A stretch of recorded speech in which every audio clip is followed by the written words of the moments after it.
also be sending this out.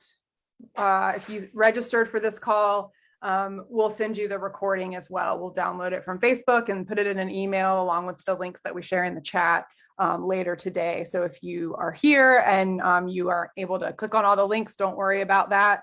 Also, if you're watching online, you can go to All on the Line North Carolina's Mobilize page and register for this meeting, and then you'll get sent the links and the recording. All right. Well, Bree, should we go ahead and introduce ourselves? My name is Leica Shupek. I am the North Carolina State Director for All on the Line. And I'm Bree Bro. I'm the North Carolina Digital Organizer for All on the Line. And we'll go ahead and introduce All on the Line for folks who may be new to our space. All on the Line is a 501c4 campaign to bring citizens across every issue, people who care about, every issue together to win fair districts for North Carolina in 2021 or 2022, if that is how it turns out. And we really just exist to raise awareness about gerrymandering and how it's harmful for policymaking, and to encourage and facilitate, involvement from regular people who aren't necessarily, doing this full time, but to allow people to engage in the process and facilitate engagement from the grassroots to fight for fair maps that we need for our democracy. Just a little bit of housekeeping. We would love to invite folks who are on the call here with us live to introduce yourselves in the chat. We would invite you to share your name, your pronouns, and where you're joining from. We love to know where folks are in the state as we're talking about maps. So knowing, learning where folks are joining us from is great. And then also, we'd like to invite you to answer a little bit of an icebreaker, just to kind of understand where folks are coming from, and so we can help improve, future trainings and things like that. So let us know what you're hoping to get out of this training. What, kind of why are you here? What are you hoping to take away? We would love to know that. And it's also a way to kind of get to know each other a little bit. I do want to just reiterate that this meeting is being recorded and we are live on Facebook. We would ask folks to stay on mute unless you're talking. If you want to unmute to ask a question, that's totally fine. There will also be specific time for question and answer, but you can unmute if you have a question, as we're going through any of the material. And also feel free to put questions and comments in the chat. Leica and I will try to check the chat as we can while the other is talking, so we can answer all your questions as we go through today's content. So let's see. Leica, do you want to kind of walk through what we're... Yeah, so today, obviously, we just sort of went through doing some introductions. We will talk about sort of why we're here today. We'll talk about the maps themselves, how you can look at them, how you can get some perspective on how they're affecting your community. We will talk about the storytelling campaign that this training is sort of geared towards. What are we trying to do with this at All on the Line? And then we will go through a quick tutorial of Canva and how you can use Canva is an online free graphics program, and the sort of how you can use some templates we've made to make a social graphic that you can share on Twitter or on Facebook, etc. And then we should have some time at the end for Q&A. Awesome. Right. So the reason why we're here is we want to build sort of an authentic narrative in sort of the public sphere about why we need fair maps. The fact of the matter is, and I think some of you may have already seen it, there is going to be, people who are in favor of the gerrymandered maps, the powerful interests behind that have already started creating a public narrative that the judges who are involved in these cases are doing something bad and secretive and against the public interest. That's not true. That's not what North Carolinians actually believe. North Carolinians believe that the courts should enforce our Constitution, and make us make the legislators give us fair maps. That's what people actually want. But the other side is working overtime to make sure that the public narrative is really negative and against the judges doing that. And so one thing that we are trying to do with a storytelling training like this is get out another narrative where people are telling their stories of how the maps are affecting them negatively, why they need fair maps for their community. And so we want to kind of drive that narrative in the public, whether that means, state level media, local media, just getting the message out to people in your community, making sure that legislators are paying attention to what's going on, because in North Carolina, usually, if there is some kind of map redraw, that will go to legislature. So we will be doing that all over again. And so that's what we're trying to do here, is make sure that there's a public narrative that shows what the people of North Carolina really want from these maps, what they really want from this litigation, and to counter the messages that are negative that are out there. And all then, right. Yeah, sorry, Brianna. Oh, we didn't really no. figure this out, who was going to say what part, but I'll add here our objectives for this training. At the when you're done with this training, we think that we hope you'll understand how to access and look at the new maps that have been enacted, and understand how to look at them and sort of see how they impact where you live. And then you'll also have the tools to write a very short story on how the maps impact you, and be able to create compelling narrative building content based on your own personal story that informs the public about what these maps really do. All right, so let's talk a little bit about the maps themselves. You want to go to the next slide, Bree? So here's Forsyth County, which is, where Winston-Salem is. It's a really good example of the different kinds of things that are happening across these different maps. So we have 3 sort of sets of maps that are in place, that are under litigation, that have been passed to the legislature. We have a congressional map, so that's US Congress. We have a state Senate map and a state House map.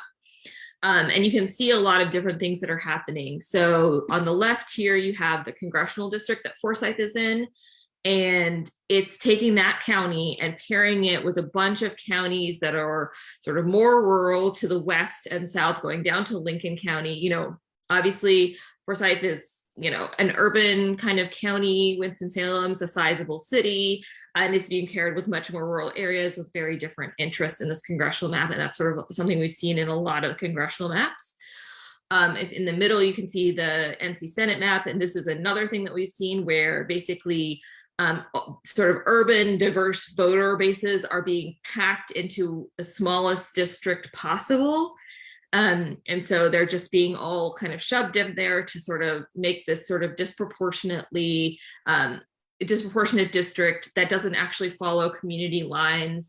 So the kinds of things that we're thinking of is people who live in Forsyth County, who live in Winston-Salem, they didn't have input into where these lines were drawn. They weren't saying these lines, reflect our community. Probably a lot of these lines divide up communities.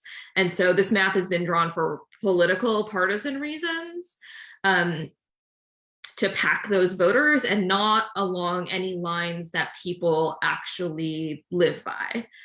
And then the third map, you can see this is a state house map of Forsyth, and you can see that basically just the city is just cut up into pieces that don't make a lot of sense. If you see that sort of orangey district in the north, so that I think is Stokes County, and it's coming down into Winston-Salem, capturing just the part where Wake Forest University is, and taking that and pairing that with rural Stokes County in the north. And so things like that are happening, where communities are kind of being just divided up for political reasons, and not because, I'm fairly sure the people at Wake Forest University and who live in that area are not thinking that they are naturally going to be paired with Stokes County, or not thinking that they have the most interest in common with them. I'm sure a lot of people who live in that area looking at this map would say this does not make sense for me and where I live and like how my community actually works, but they're just being cut up for political reasons. And so these are the kinds of things that we're seeing in maps. Bree, you're on mute. Yep, sorry. So now we want to give y'all a chance to, dig into the maps a little. So what I'm going to do is change my screen over in just a sec to show you, and we'll look together at how to sort of look at these maps for yourselves.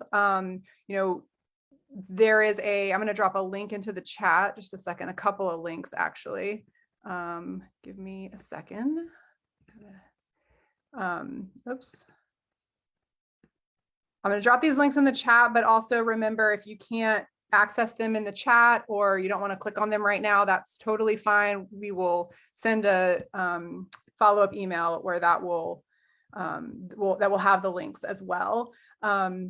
So tell me if y'all are able to see. I'm going to switch over to this. Does that work? Thumbs up on the, okay.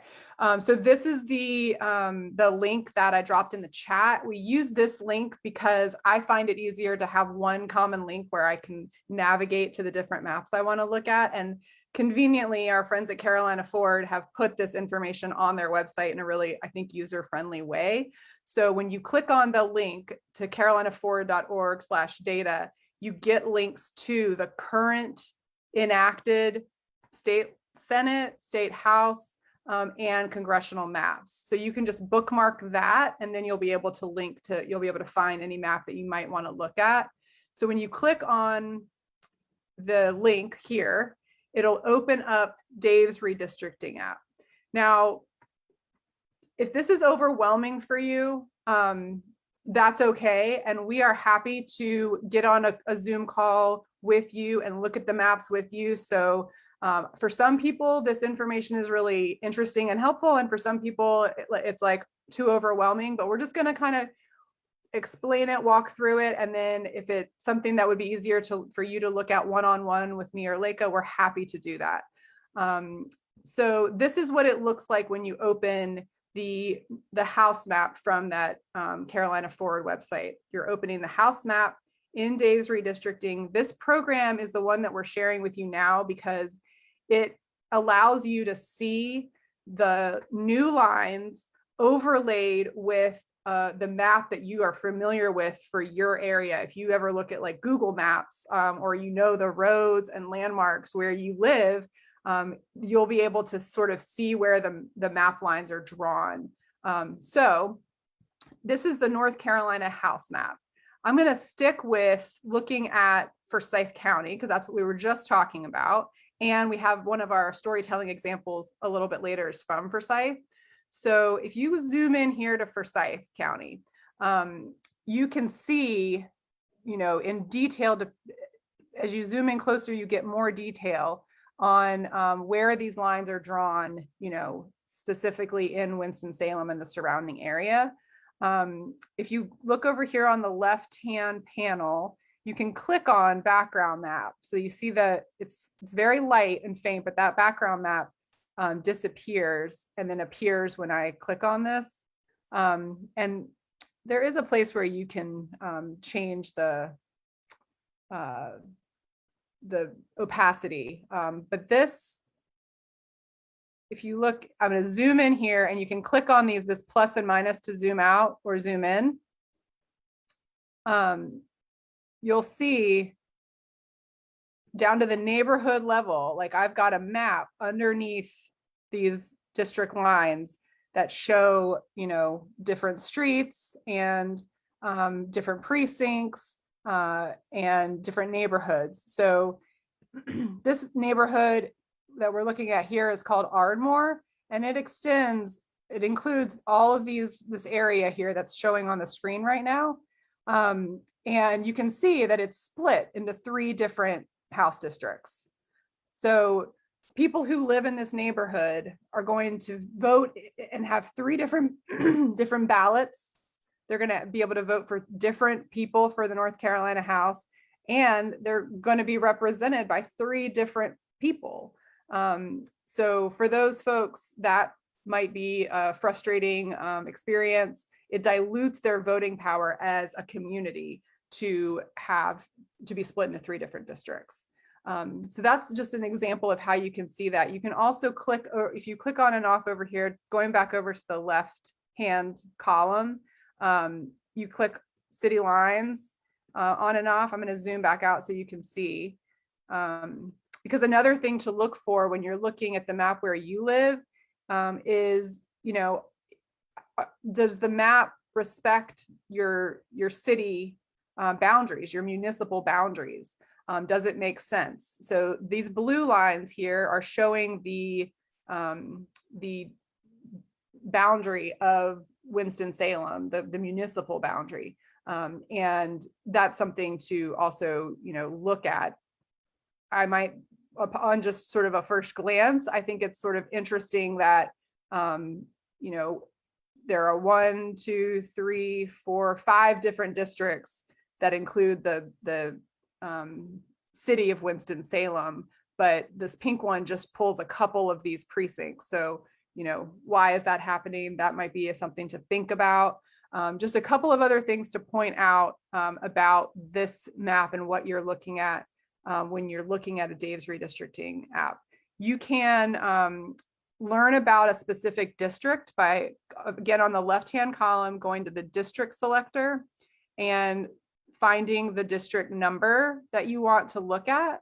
So I want to look at this House District 72, which is here in purple. It's the district that has this funky little arm that sort of carves out of it. So I'm going to scroll down here to 72. All the way down. It's purple, just like the district on the map. And then when I click on the little tab right below, it's going to tell me information about that district. So it's going to tell me the district number at the top and then the total population of the district. It's 86,949 people. How many of those people are different demographics: white, Hispanic, Black, Asian, Native, Pacific? That's according to the census data. What the voting age population of that district is, and how that district as a whole district voted or is likely to vote based on composite votes from the different precincts from 2016 to 2020. So you get this isn't, it's not specific information. It's not telling you how any one person votes, but you can get a sense of, how is this district shape up and what are the attributes of the specific district. If I switch over, so this district that is way up here, you'll see is very different. That's District 91, the orange district. Monica, I see your hand. Let me just, actually, why don't you unmute and ask your question while I do this? Okay, I was away from the camera a little bit, so I was like, I didn't get the rules about how to ask questions, but I'll just ask a quick little question. So, like historically, we've always known that literally railroad tracks divided communities, okay? Or that was something I learned.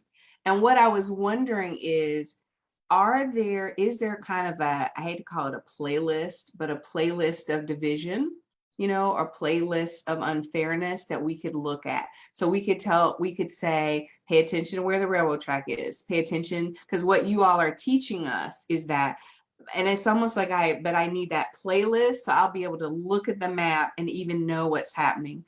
And I think that what is interesting is that individually, in my community, I can describe it pretty well, like about certain things that are going on, but I wouldn't be able to describe the same thing to in another community, except by stuff like railroad tracks or something, and just begin to try to look at it. So I was just hoping that, and maybe that's coming soon. Thank you. Yeah, thank you for the question. I think that one of the tricky things about this is that different things could be happening in different maps. And so we're relying on your knowledge of the specific area where you live. And we're trying to give the tools that you can use to kind of like investigate what might be happening. And we're happy to, like I said, investigate with you and provide the technical information to pair with your local information. So I don't think, and Leica, I want you to jump in too. I don't think we can say that there's sort of a like specific, look for where they've split a community based on the railroad track. That might be happening in certain places. There may be areas that you can look and see where and people who have knowledge of a place like Winston-Salem will know, which parts of the city are historically like, like lower income, or where do Black folks or Hispanic people live, like that kind of information. And then what does it look like is happening? And I realize that that's not a clean answer. Yeah. I mean, I think that, we, like Bree was saying, we really are actually relying on people like you. You said that, you can talk about your community, and that's actually where we're looking for this information, because like Bree was saying, there's a lot of different ways this is happening. Some communities are being cracked, some communities are being packed. There's some things that are kind of obvious. So like I talked about how that orange district is taking out Wake Forest, because that's pretty easy to see, even if I don't live there. But a lot of the stuff that's happening that's hurting communities, we're kind of relying on people who live there to tell us what's right and what's wrong in the maps for them. Because, it's like you said, it's really hard for someone from the outside to do. Of course, like there are people out there like Princeton Gerrymandering Project that have done these like bigger evaluations of how fair or not the whole maps are. But when we're looking at individual areas, we're really looking for that sort of information, that community level information that people who actually live there have. And we are going to get to a couple of, we are going to talk through in just a minute some of the common sort of things that we want folks to be looking for, because we're seeing it in the different maps, how they're affecting, how they're treating communities. So in the house map in particular, in the North Carolina house map, look for, are they dividing your community in a way that doesn't make sense? Are they splitting a neighborhood? Are they, if I want to scroll over and give another example, let's go over just briefly and look at Gaston County. Gaston County and Gastonia are divided.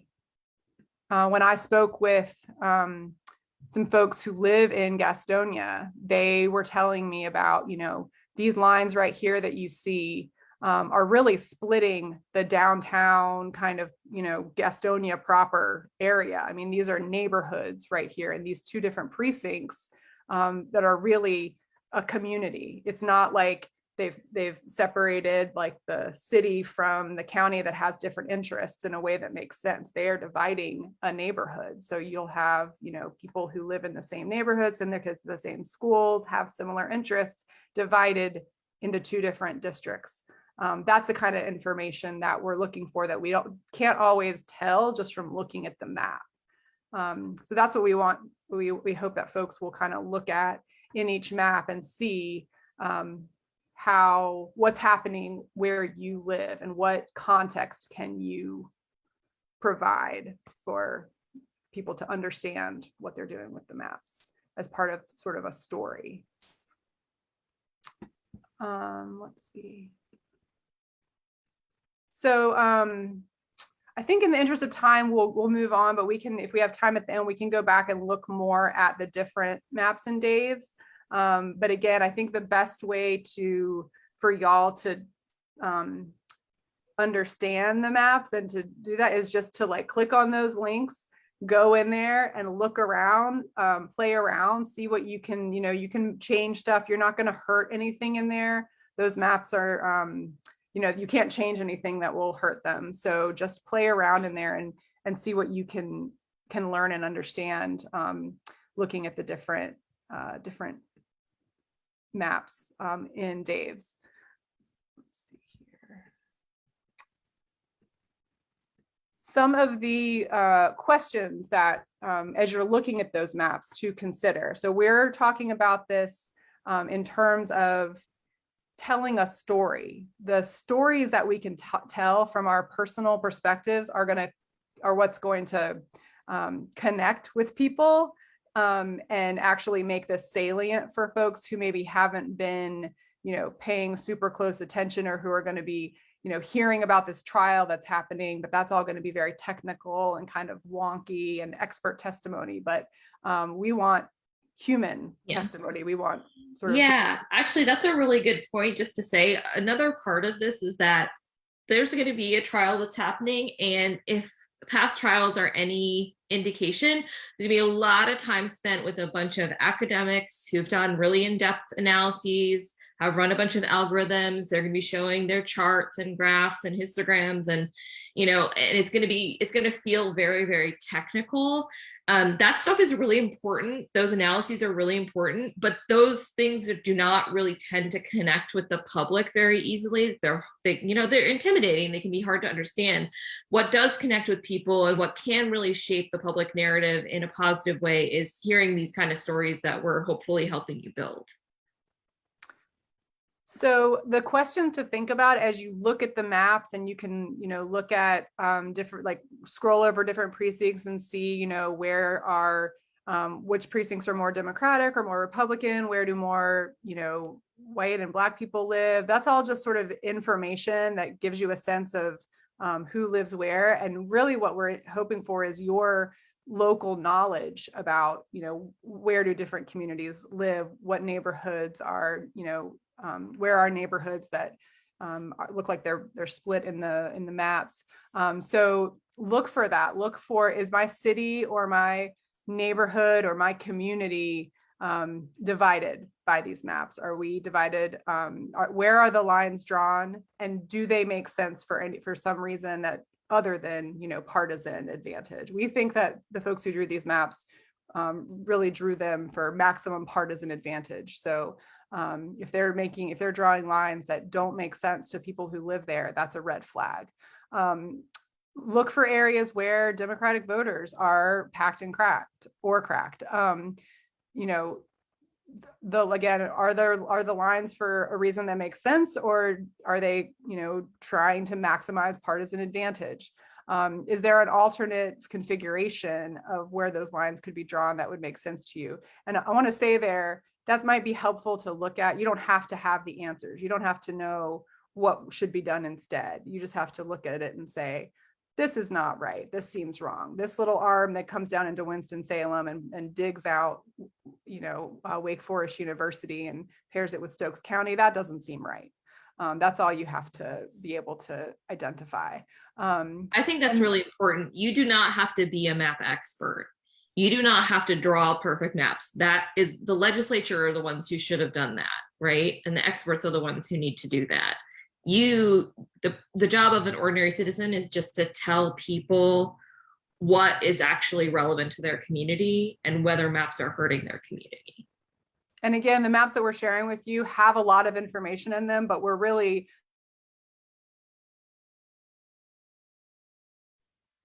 I think Bree froze. Okay. So I think that since Bree froze, I'm going to try to see if I can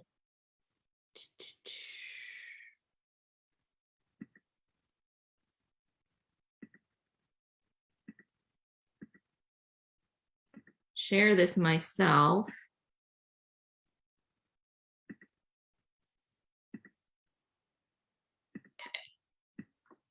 Go.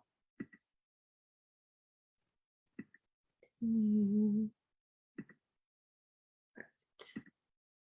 right, can everyone see that now? Can you give me a thumbs up if you can see it? Yes. Okay, great.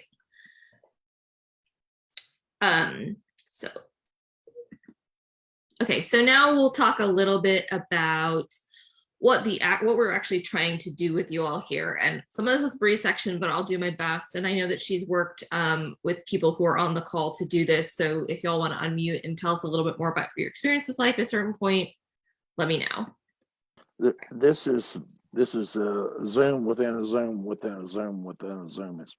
It's actually it didn't stop the actual other presentation. It doesn't stop it, but you can't Oh, see I think anything. I think I chose the wrong screen. Sorry. Let me stop sharing and try that again.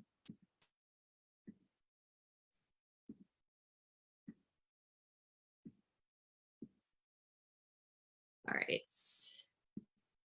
It's more or less like audio feedback. Yeah. Okay. Does that look right now? Yes, it does. Okay, good. All right.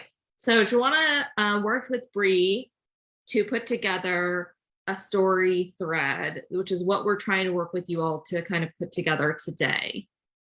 And so Bree and Joanna talked through what, what she saw on the maps, what she thinks is important that's happening.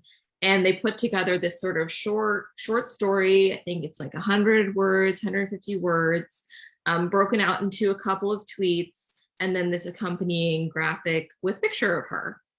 And so that's sort of what we're trying to get at today is, we'll go into a little bit more depth about how you make a graphic like that, but having you pull together a story. Joanna, are you on? Because I would love to hear from you about what it was like to work with Bree on this. I think I saw her join earlier.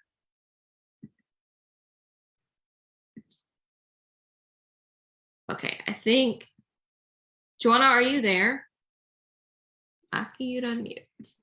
Okay. She is there, but she's muted. Okay. And her camera is on. So it could be that she's just trying to unmute. I'm trying to unmute you, but okay. Well, anyway, Joanna, as soon as you if you figure out how to unmute yourself, we'd love to hear from you. But let me go back. But basically, Joanna, was someone who moved to Greenville specifically because she wanted to be in a large African-American community. And, that's where she was in Greenville. But the way that these maps have been drawn have been sort of lessening the impact and the voice of people who live in her community. So she moved here for a particular reason. She wanted to be part of a particular community, and that community is not being represented. Its voice is being silent. Joanna, I see you unmuted yourself. Yes. Do you want to talk a little bit about this? Yeah. Well, in a nutshell, I had a hard time understanding the maps. You all offered one-on-one assistance, and as ASAP, I sent you a text and said, yeah, help me. Mm-hmm. So working with Bree, she showed me my maps. I didn't have to be all frustrated.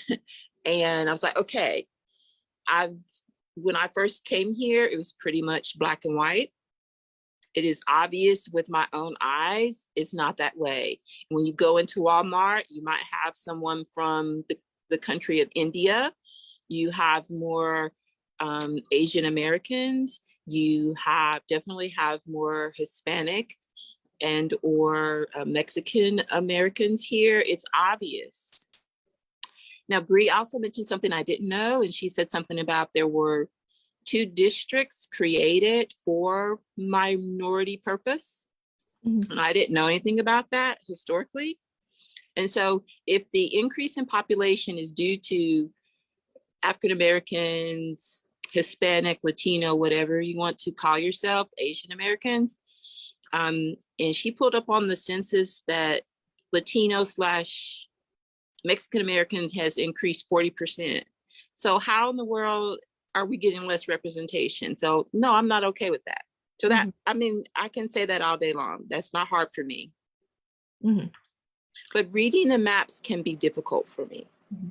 Yeah, definitely. So again, we are happy to set up a time with you individually to walk you through the maps. I think Bree, if she can get back on, she will share a link where you can schedule a time to meet with her. And otherwise, we'll follow up in the email with a place where you can schedule to meet with her to walk through the maps so that you can kind of look at them, think about them the way that Joanna did and work out what you want to say about them and, kind of help build your story if you're having issues with maps. I think Bree's trying to get back in, so I'm going to try to let her in if I see her. Okay. All right. And then we have this other example from Karen, who's talking about that Ardmore neighborhood that Bree just mentioned earlier when she was looking at the maps in Forsyth, and about how her neighborhood is split up. So Karen, I think I also saw you on here if you want to unmute and talk about what that experience was like trying to put this story together, how you worked with Bree on it. Okay. I actually don't see her anymore. She was here earlier. But anyway, it was a very similar thing. So Karen is giving us some context, right? She's talking about what her neighborhood is like. So her neighborhood, you know, people are out there, you know, they're out there with their dogs, they're out there with their kids, there are local parks that people enjoy together.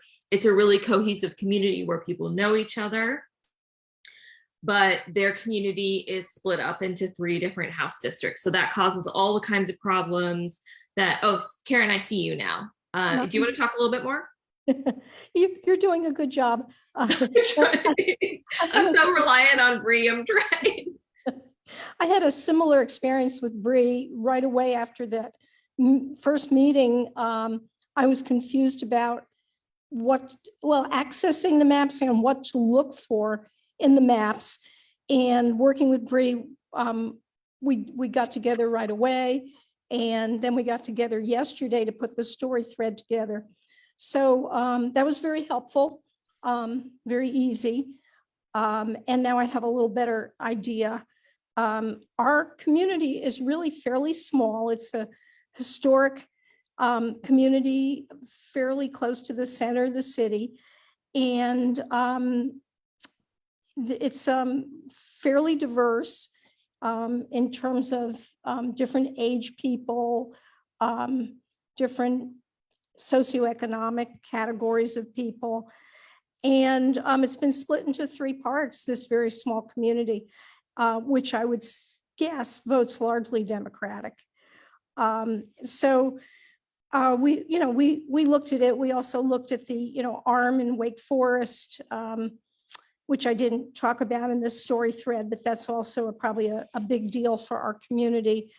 I've read some other things that suggest that our congressional representative, Kathy Manning, her district has been just changed entirely. So it's more likely that Republicans can take that seat. So again, a lot of things are going to change based on these maps that are not to the average person's benefit. Thanks, Karen. I think Bree is back. Bree, are you here? I'm back. Oh my God, thank goodness. Okay. Yeah, so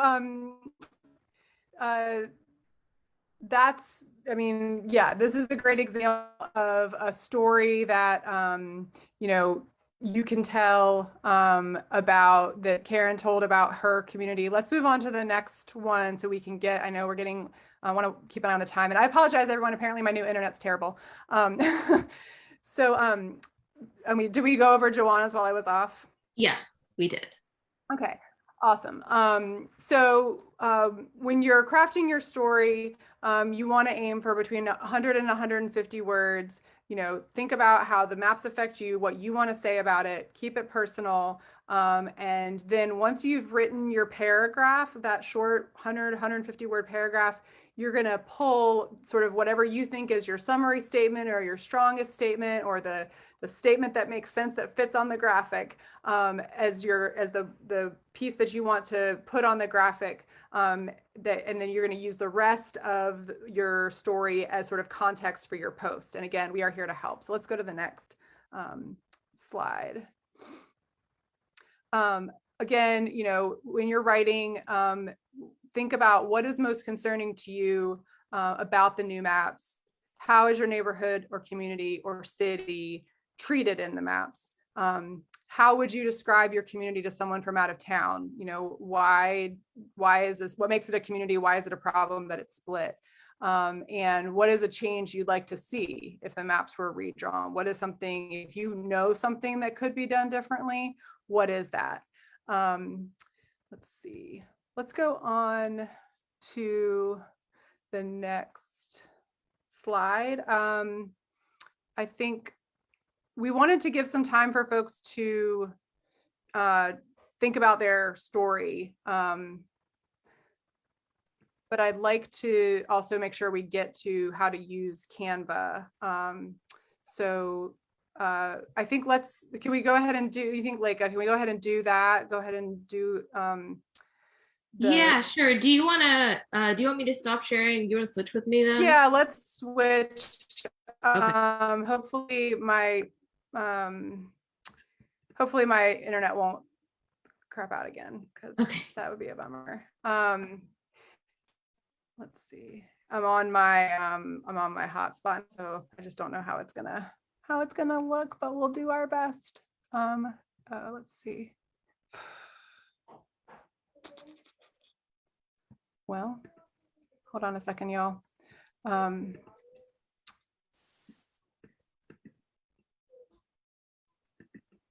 It's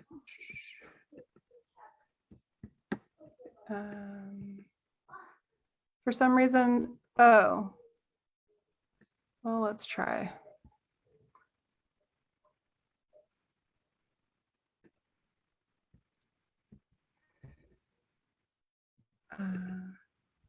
Sorry.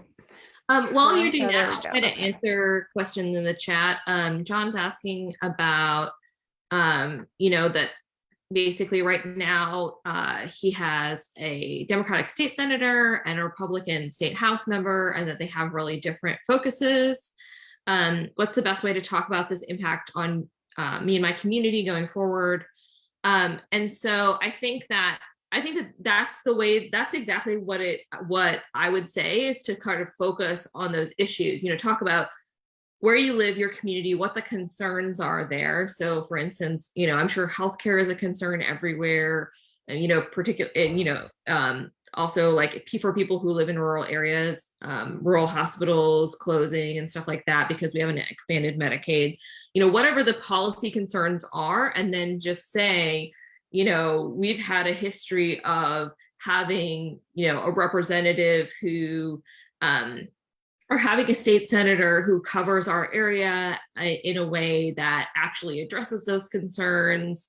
I think that the way that this current map means that like our concerns for our area aren't going to be listened to, because I think, John, probably in your case, like our area is going to be paired with a much more rural area with very different interests, where people emphasize very different things. So I think that talking about it the way that you did, in terms of talking about how differently your current electeds have handled the issues that are important to your community, and how you think that those issues will be handled going forward. So I think that where you are is also already a really good place.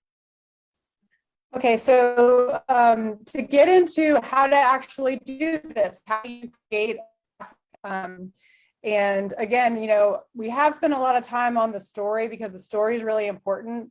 And this is sort of just how you use this tool to create a graphic that tells your story, that can be used to share your story with more people. So I put in the chat some links, and those are templates that will bring you to, if you click on them, they're going to bring you to a page in Canva that will look like this. So Leica made some great templates that are very easy to use. When you click on that link, you'll come to this page, and you just click on use template. And you shouldn't need to make an account in Canva for this or anything. You will just have access to the template. If you want to get creative and do your own things, you need to create an account. But for this, you should be totally fine. Bree, sorry, Bree, do you want to maybe, like, you're freezing up a little bit, and I'm hoping to preserve your ability to do this. So maybe you want to turn off your video, just so, yeah, I think that might help it be a little bit smoother. Perfect. Is that better? Yeah, you sound a little less freezy, but now you're on mute. Okay, well, it's taking a while because my internet is slow, unfortunately. Do you think I should do this? Yeah, that might be better. Yeah. you pull it up? Yeah, Pull you up know, the I can template? pull it up and you can talk through it. How about that? Okay, thanks. Yeah. Why don't you stop your screen share? Okay. I will share my screen and oh, let me open up one of the links first because I haven't done that yet. While you're doing that, John Lingle has his hand up. Maybe he can ask the question Yep. while you're doing that. John, Yeah, what, it's a quick question, a technical one. Like I really know Google, presentation well. Are these templates, can they be moved over into Google or do they have to be used in this particular? I have no interest in learning a new presentation app.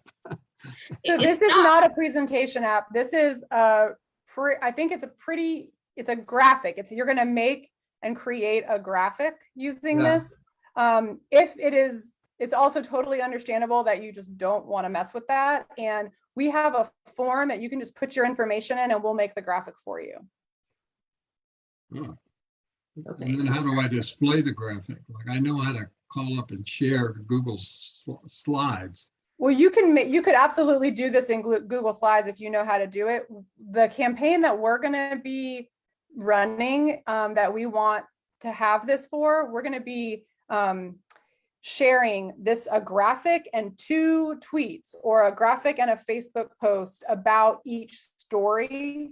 So we would like to have this information in this format so that we can share it from the All in the Line channels, All in the Line North Carolina channels, to reach a wider audience, to kind of shape the narrative. And this goes for anything that y'all would do. If you want to create stuff to use on your own, to share on your own like channels or with your networks, you can do that in whatever way you already know how to do it. Does that make sense?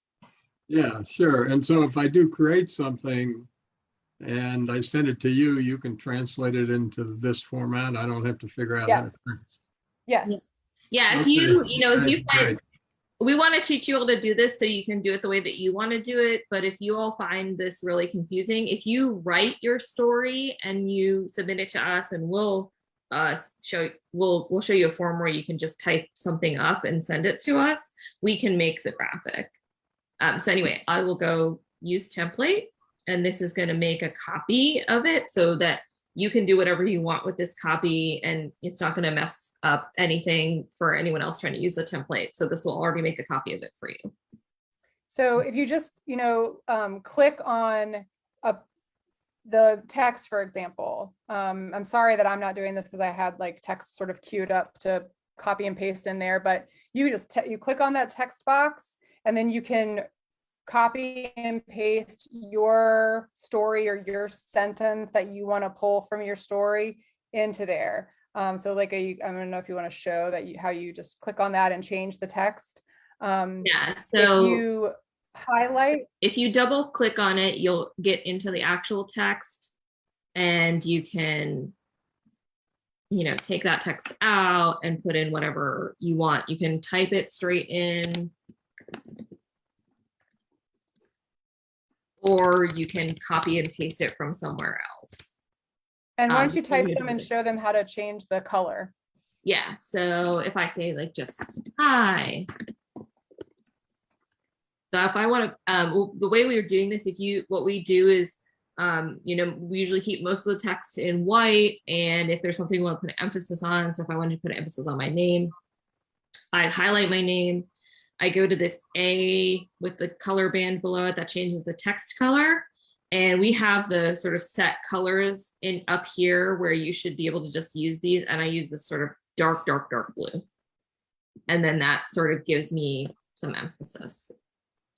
And then let's show how to upload a new picture. So if you have a picture, you can just on your computer of yourself or the neighborhood you're talking about, you can just upload it and replace the picture in the template. And yeah, someone asked you, do you want to, I don't know, show how to? Yeah, I don't know if there's a different way to do this, but I mean, I probably would just go, you kind of would right click on it or control click on Mac, just delete this picture. You can go to uploads, and you can upload media. You can choose a file from your, so let's say I'm just gonna pick a picture. I think I have probably a headshot of myself in here somewhere. See, just choose that. I'm gonna upload it. And then it will upload, see this little bar. And now I can click on that and I can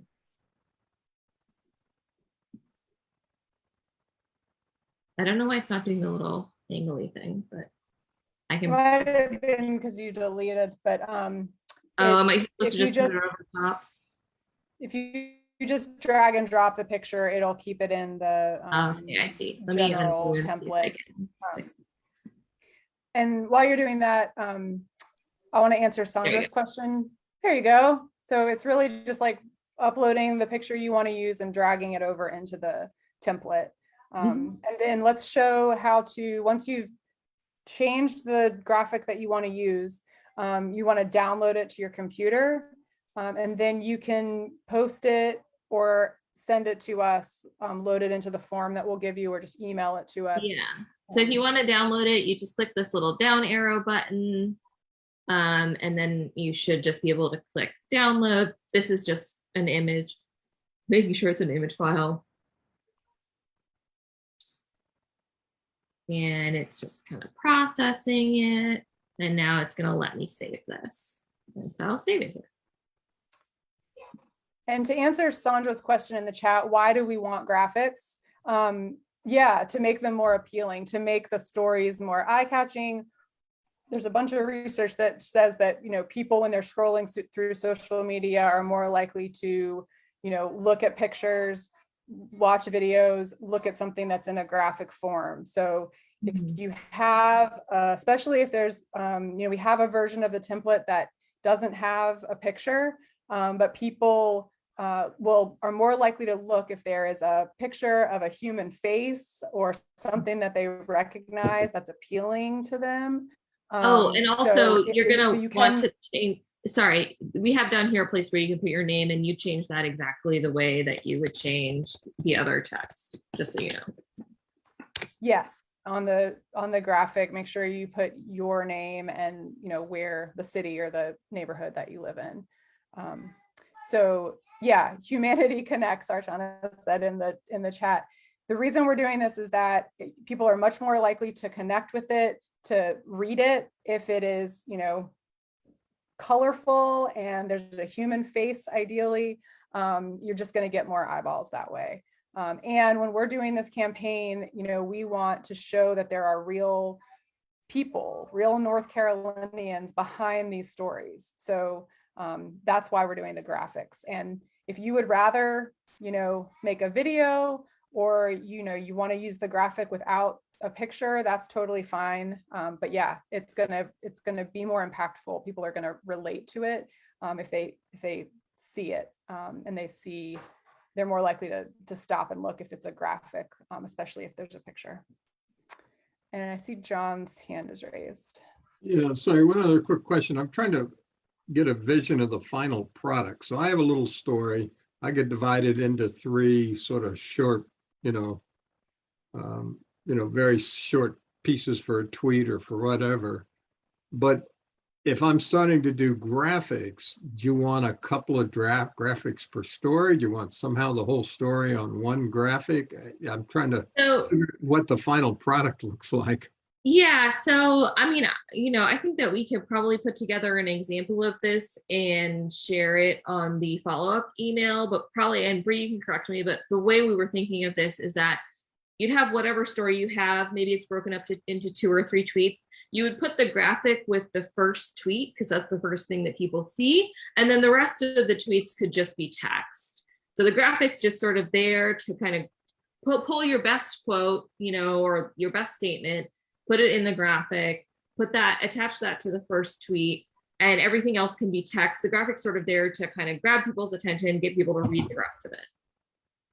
Maybe like if you want to share on the go back to the example slide from like Joanna or Karen. Yeah, that kind of gives you, it doesn't show you what it looks like on social media, but that's the idea that we're looking for is, you know, having a lot of these graphics that have a picture of a person and one line that kind of grabs your attention, and then kind of the tweets will contextualize it, give more information about, you know, what the map does, why it matters.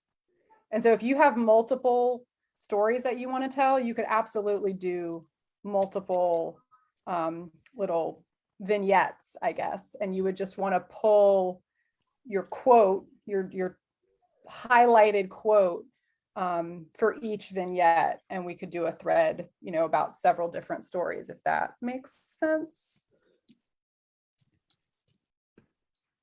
We will also be we will put together the content that we'll share from All on the Lines social media. And we have a place, we're going to share a form here, I'll find it, where if you have a handle or you have, you know, if you're on Facebook, we'll tag you if you want, but we'll put all this together. We just need your story and your either your quote that you make, or just the pieces that we can use to make the quote. I mean, to make the graphic. So in this example, Joanna, you know, and I talked. She wrote her sort of the story, the little paragraph, and then we divided it up to one tweet. That if you look at that first tweet, that would be on Twitter with this graphic that gives her sort of like summary statement. Her strongest statement is on the graphic, and then the first tweet gives some context. You know, we know from this first tweet that she lives in Greenville, that she moved there because she wanted to be part of a community of African Americans, and that these maps do not work for her. And then the second tweet gives more context about, you know, what she wants instead, what she wants to see. So that's how it will look on Twitter, and we would combine the tweets and just have one statement on Facebook that the graphic would be the eye-catching thing that catches your attention, and then there's more context. Okay. I think that is the end of our actual content. Are there questions about any of? I'm sure there are questions, and we will send out a follow-up email, and I'm going to drop some links for y'all to, if you want to schedule a time to meet with me for 30 minutes to kind of work through, ask any questions that you have, work through your story, look at the maps together. Any of that is I'm happy to do. And also we'll drop a link where if you write your story, you have a picture or you make a graphic, you can upload it and send it to us so that we can start planning out some content to share that week of the redistricting trial.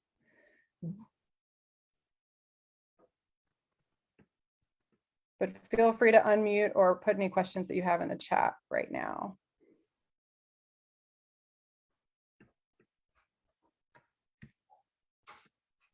I think that, and I was involved with the last time we had the district. I think one thing that when I looked at the maps and the districts has to be continuous, they were pulling like 2 or 3 people out of a precinct to make sure they do that. So then during regular times, they have precinct meetings, that things that really affect the individual areas. So I think people need to look at and see how they did the precincts, because if you've got 6 over here that wants this and 8 over here that wants something different than what the entire precinct will, and that's where everything started at the precinct level, then it would be sort of confusing.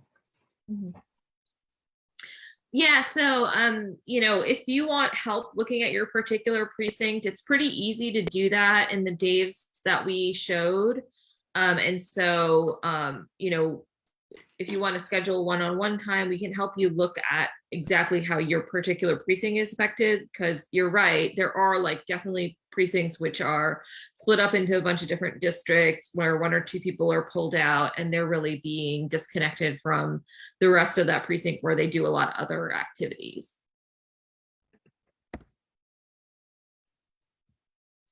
And Bree just dropped this story submission form. So this is a form that we've just put together to kind of collect whatever you have as far as story making.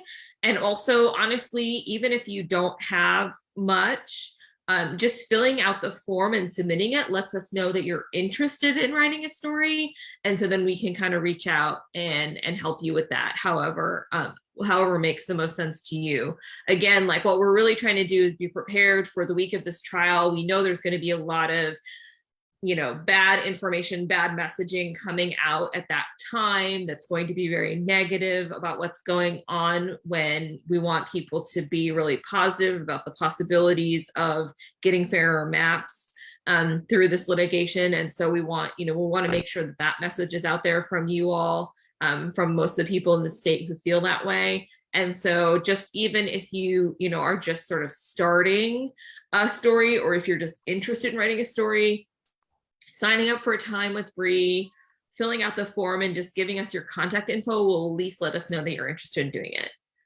And the trial is going to take place that first week of January. So it starts on the 3rd. Closing arguments are on the 6th.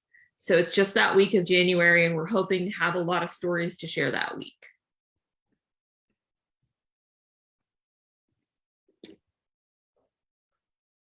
Any other questions? Do you want to take off the screen share? Okay. What's the date of the trial again? It starts on the 3rd of January and it finishes up closing arguments, so the last day is going to be the 6th. And yeah, to answer Karen's question, can we also try to get media attention? That's a great question. I think the answer to that is yes. We are trying, Leica and I talked about what could we do, what could we put together that would have the greatest possible impact in the capacity that we have and the time that we have. And this is the strategy that we came up with, because getting stories out there is incredibly powerful. And the reason that we're doing it on Facebook and Twitter is that I know that a lot of people aren't on Facebook anymore. A lot of folks might not be on Twitter, but Leica is on Twitter and is followed by everyone in the media in North Carolina who covers this, and All on the Line is followed by a lot of in North Carolina. All on the Line North Carolina is followed by a lot of the press.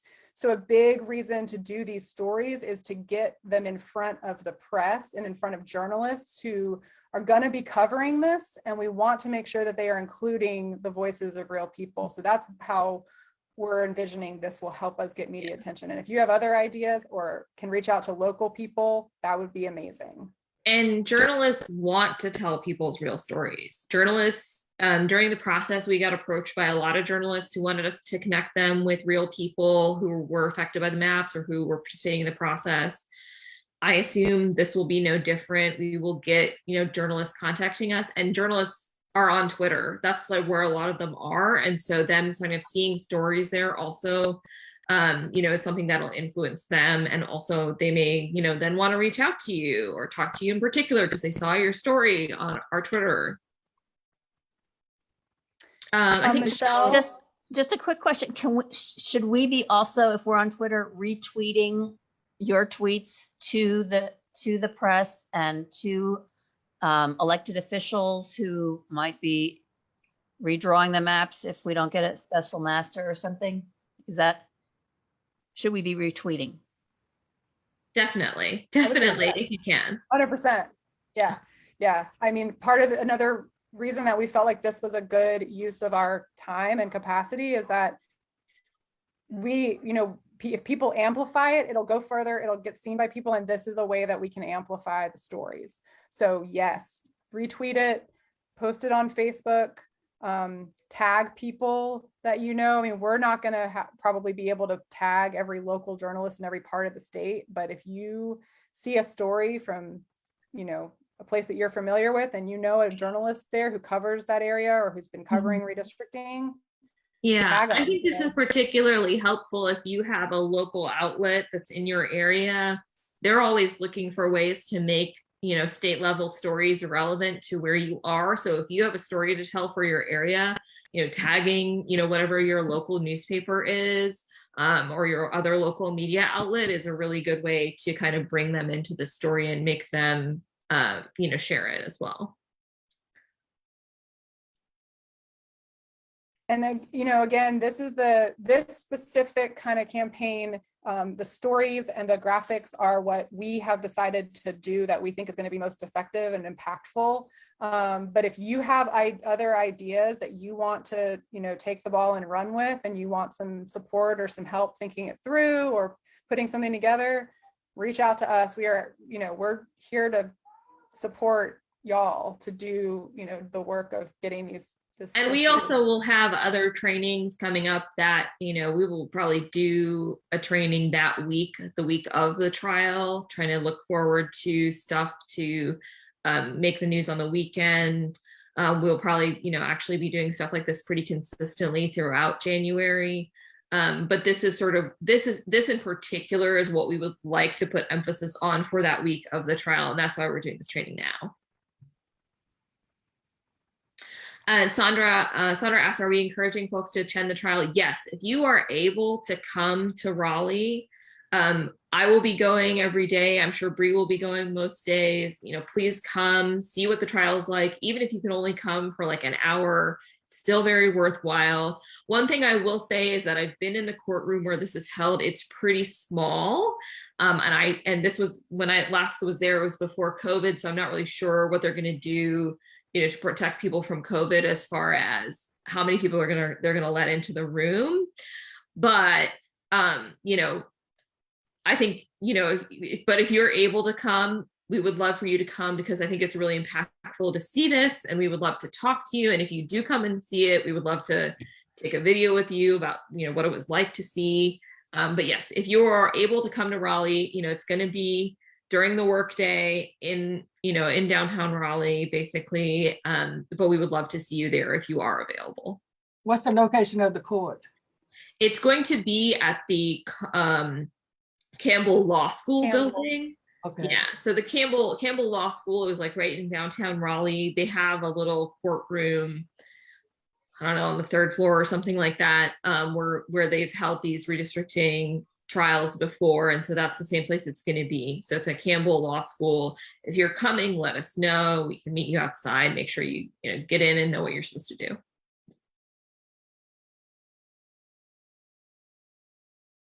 Hey, Bree, another question on, well, 2 questions on the trial. First question is, which court is this in front of?